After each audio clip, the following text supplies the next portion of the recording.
Amidst the vast, unforgiving Pacific Ocean, a mystery unfolded on July 2, 1937.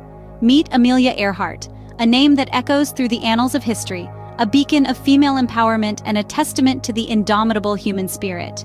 She was a woman of many firsts, the first female aviator to fly solo across the Atlantic Ocean, a pioneering figure who defied the gender norms of her time, and the author of best-selling books about her flying experiences. But Earhart's story is one that is as much about mystery as it is about achievement. In 1937, she embarked on what was to be her most ambitious flight yet, a circumnavigation of the globe. A journey that would cover 29,000 miles, crossing the equator. It was a feat never before attempted by a woman. This was more than a flight. It was a statement, a testament of her courage and determination. The world watched, captivated by the audacity of her endeavor. Newspapers eagerly reported each stop, every successful landing, and the jubilant crowds that greeted her. It was a spectacle that captured the imagination of millions, a woman alone in her plane, challenging the elements, and proving that the sky was no longer the limit. Then came the fateful day of July 2nd. Earhart and her navigator, Fred Noonan, took off from Lae, New Guinea, their next stop, Howland Island, a tiny speck of land in the middle of the Pacific Ocean. But they never arrived. The last radio transmissions, the frantic calls for help, and then silence. The world was stunned. The woman who had flown so high, who had broken so many barriers, was missing. She had vanished, swallowed by the vastness of the Pacific Ocean. The initial shock turned into a global concern, an incomprehensible reality that one of the greatest aviators of all times was lost.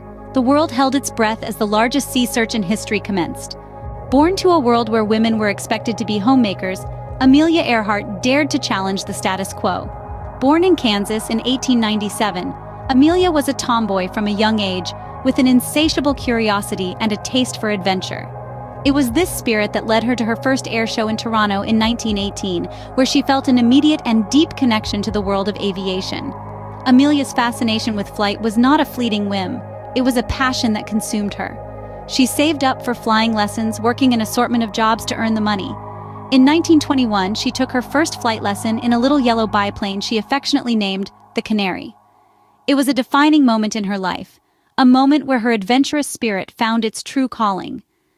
Amelia's achievements in aviation were nothing short of groundbreaking. In 1932, she became the first woman to fly solo across the Atlantic Ocean, a feat that earned her international fame.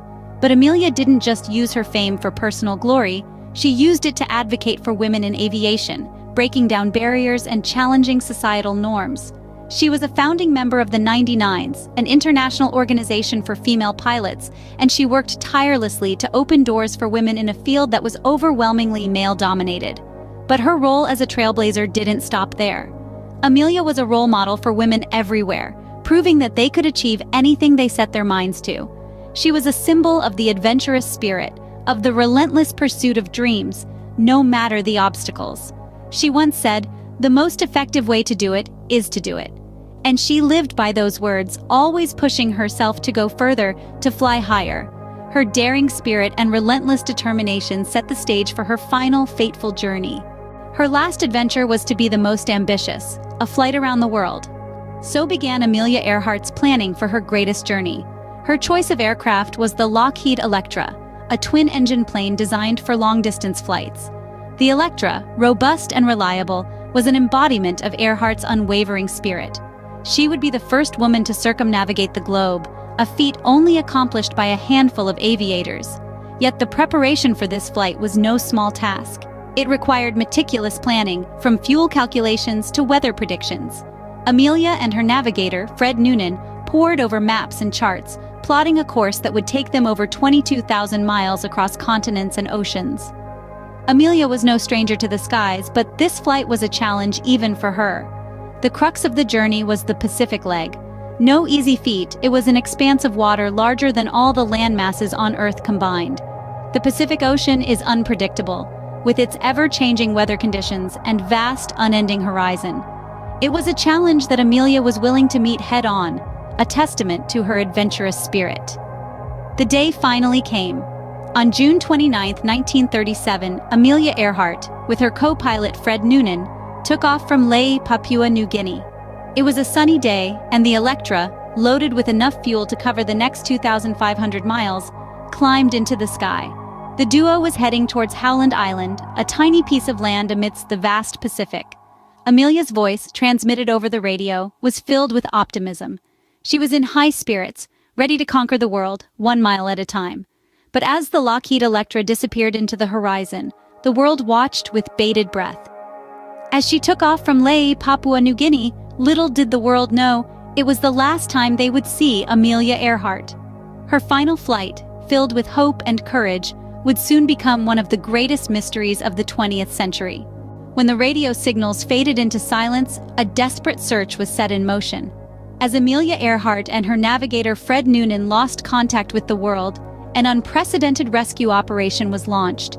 The United States, not willing to abandon their pioneering aviatrix, initiated an immediate search.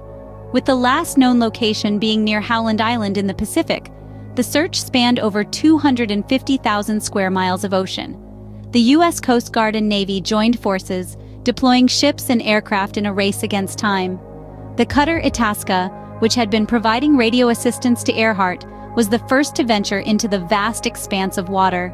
However, the Pacific Ocean's sheer size, combined with the lack of precise coordinates, made the task daunting. The weather and the ocean's depth further compounded the difficulties.